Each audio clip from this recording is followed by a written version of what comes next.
بسم الله الرحمن الرحيم.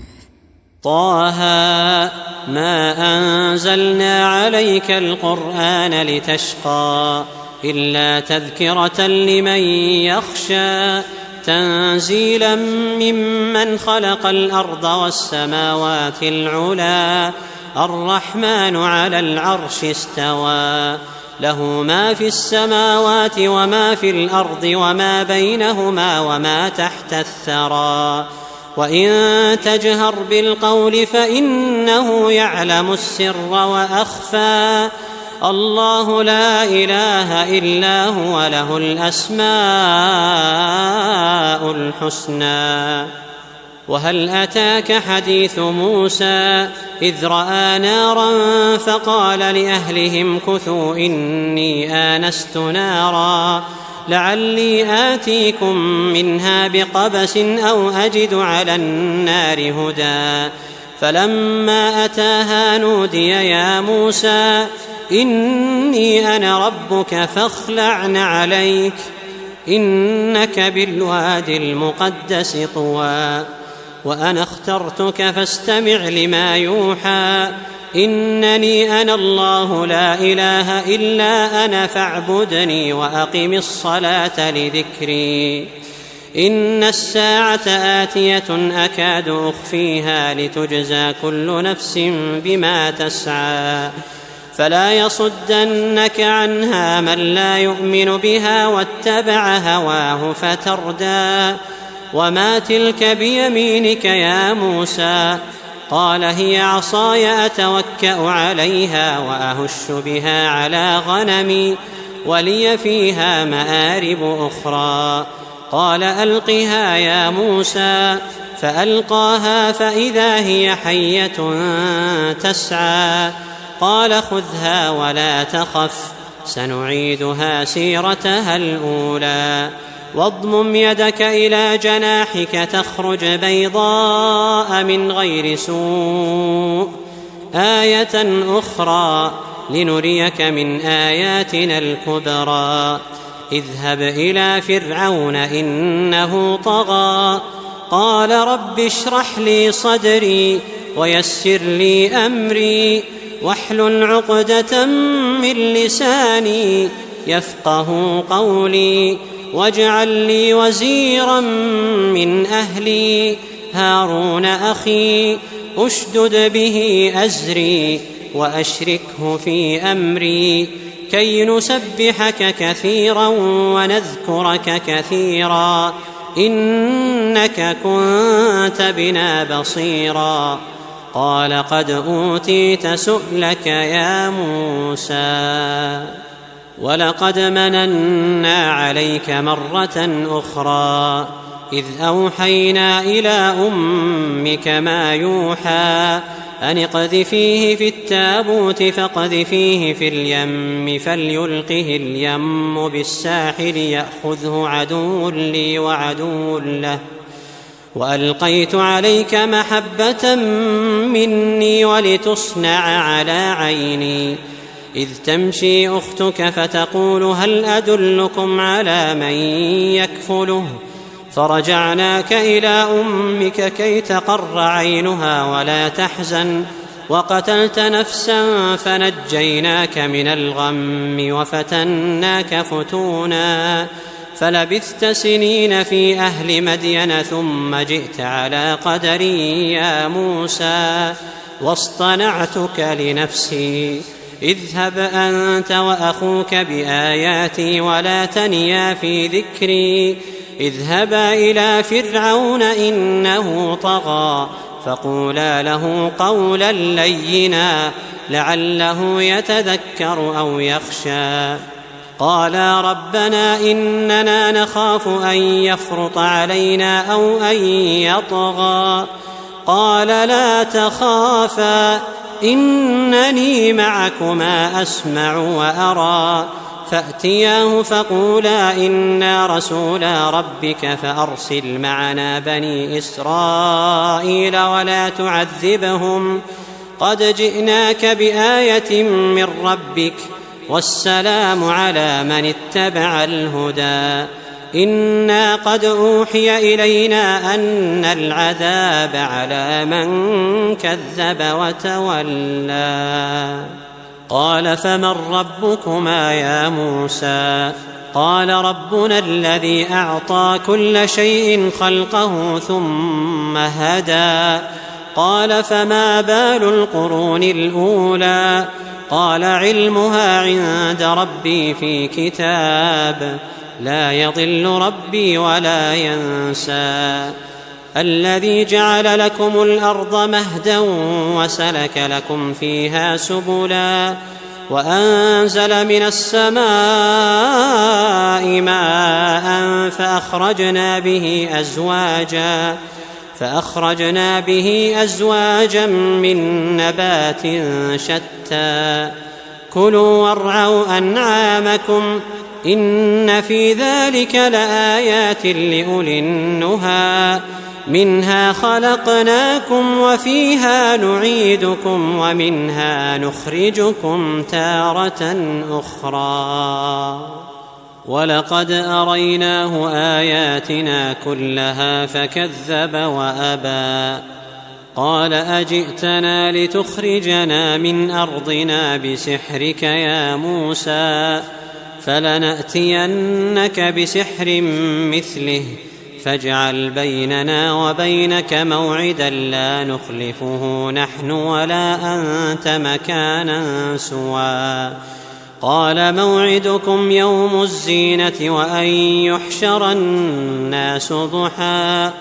فتولى فرعون فجمع كيده ثم أتى. قال لهم موسى ويلكم لا تفتروا على الله كذبا فيسحتكم بعذاب وقد خاب من افترى. فتنازعوا أمرهم بينهم وأسروا النجوى. قالوا إن هذان لساحران يريدان أن يخرجاكم من أرضكم بسحرهما ويذهبا بطريقتكم المثلى. فأجمعوا كيدكم ثم أتوا صفا وقد أفلح اليوم من استعلى. قالوا يا موسى إما أن تلقي وإما أن نكون أول من ألقى. قال بل ألقوا. فإذا حبالهم وعصيهم يخيل إليه من سحرهم أنها تسعى. فأوجس في نفسه خيفة موسى. قلنا لا تخف إنك أنت الأعلى وألق ما في يمينك تلقف ما صنعوا إنما صنعوا كيد ساحر ولا يفلح الساحر حيث أتى. وألقي السحرة سجدا قالوا آمنا برب هارون وموسى. قال آمنتم له قبل أن آذن لكم إنه لكبيركم الذي علمكم السحر فلأقطعن أيديكم وأرجلكم من خلاف ولأصلبنكم في جذوع النخل ولتعلمن أينا أشد عذابا وأبقى.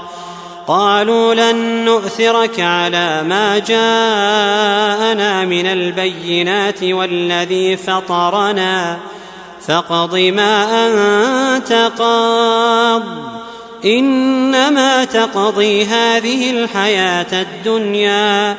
إنا آمنا بربنا ليغفر لنا خطايانا وما أكرهتنا عليه من السحر والله خير وأبقى. إنه من يأت ربه مجرما فإن له جهنم لا يموت فيها ولا يحيا ومن يأته مؤمنا قد عمل الصالحات فأولئك لهم الدرجات العلى جنات عدن تجري من تحتها الأنهار خالدين فيها، وذلك جزاء من تزكى. ولقد أوحينا إلى موسى أن أسر بعبادي فاضرب لهم طريقا في البحر يبسا لا تخاف دركا ولا تخشى. فأتبعهم فرعون بجنوده فغشيهم من اليم ما غشيهم، وأضل فرعون قومه وما هدى. يا بني إسرائيل قد أنجيناكم من عدوكم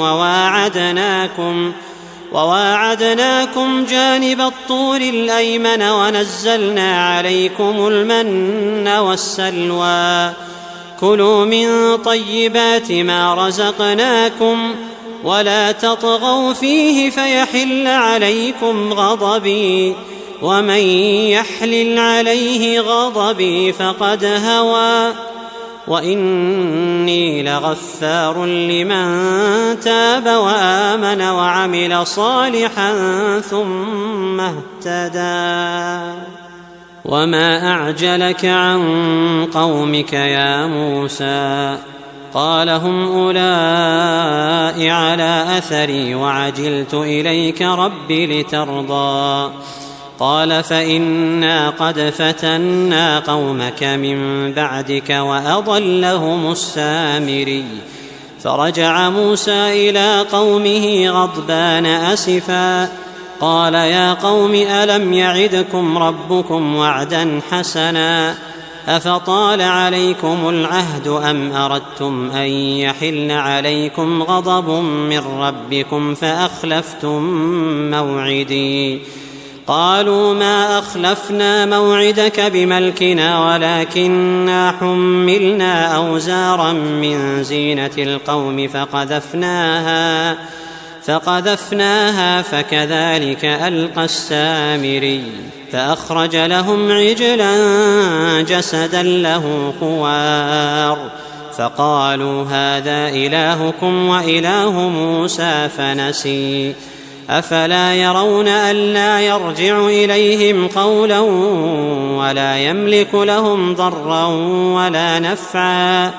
ولقد قال لهم هارون من قبل يا قوم إنما فتنتم به وإن ربكم الرحمن فاتبعوني وأطيعوا أمري. قالوا لن نبرح عليه عاكفين حتى يرجع إلينا موسى. قال يا هارون ما منعك إذ رأيتهم ضلوا ألا تتبعني أفعصيت أمري. قال يا ابن أم لا تأخذ بلحيتي ولا برأسي إني خشيت أن تقول فرقت بين بني إسرائيل ولم ترقب قولي. قال فما خطبك يا سامري؟ قال بصرت بما لم يبصروا به فقبضت قبضة من أثر الرسول فنبذتها وكذلك سولت لي نفسي. قال فاذهب فإن لك في الحياة أن تقول لا مساس وإن لك موعدا لن تخلفه وانظر إلى إلهك الذي ظلت عليه عاكفا لنحرقنه ثم لننسفنه في اليم نسفا. إنما إلهكم الله الذي لا إله إلا هو وسع كل شيء علما. كذلك نقص عليك من أنباء ما قد سبق وقد آتيناك من لدنا ذكرا. من أعرض عنه فإنه يحمل يوم القيامة وزرا خالدين فيه وساء لهم يوم القيامة حملا.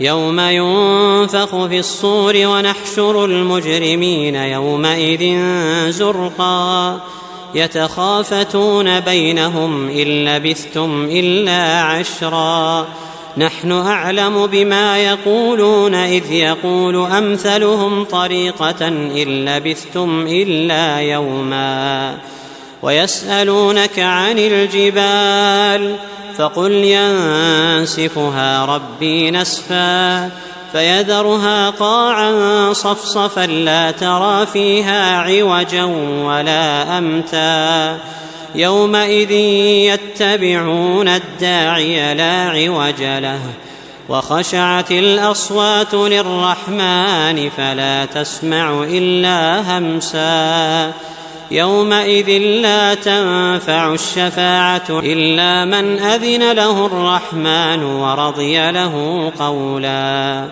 يعلم ما بين أيديهم وما خلفهم ولا يحيطون به علما وعنت الوجوه للحي القيوم وقد خاب من حمل ظلما ومن يعمل من الصالحات وهو مؤمن فلا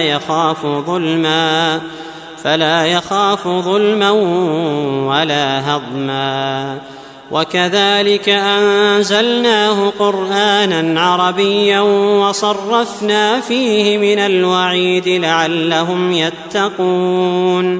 لعلهم يتقون أو يحدث لهم ذكرا فتعالى الله الملك الحق ولا تعجل بالقرآن من قبل أن يقضى إليك وحيه وقل رب زدني علما ولقد عهدنا إلى آدم من قبل فنسي ولم نجد له عزما وإذ قلنا للملائكة اسجدوا لآدم فسجدوا إلا إبليس أبى فقلنا يا آدم إن هذا عدو لك ولزوجك فلا يخرجنكما من الجنة فتشقى إن لك ألا تجوع فيها ولا تعرى وأنك لا تظمأ فيها ولا تضحى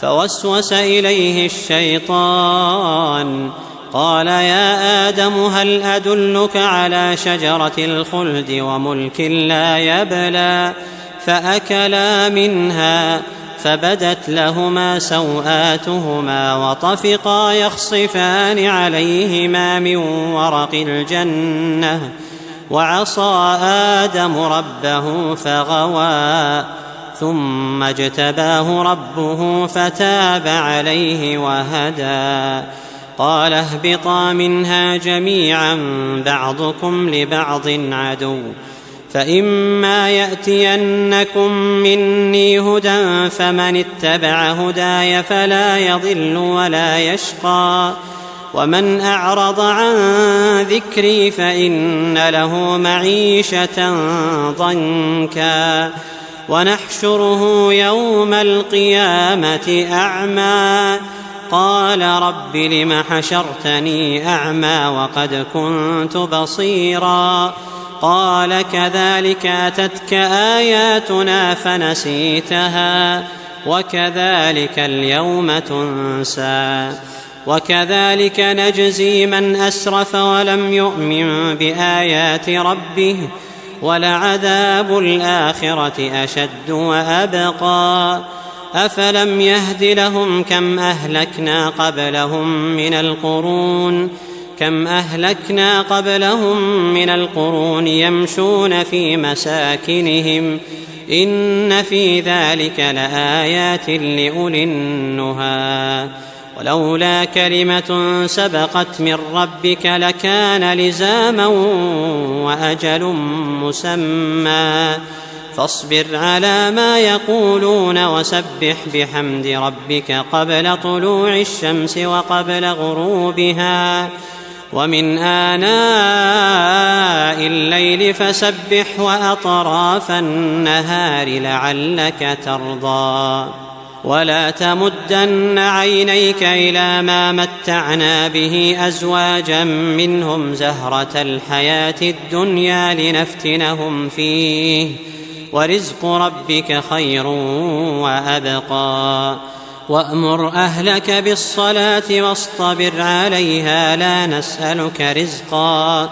نحن نرزقك والعاقبة للتقوى وقالوا لولا يأتينا بآية من ربه أولم تأتهم بينة ما في الصحف الأولى ولو أنا أهلكناهم بعذاب من قبله لقالوا ربنا لولا أرسلت إلينا رسولا فنتبع آياتك من قبل أن نذل ونخزى قل كل متربص فتربصوا فستعلمون من أصحاب الصراط السوي ومن اهتدى.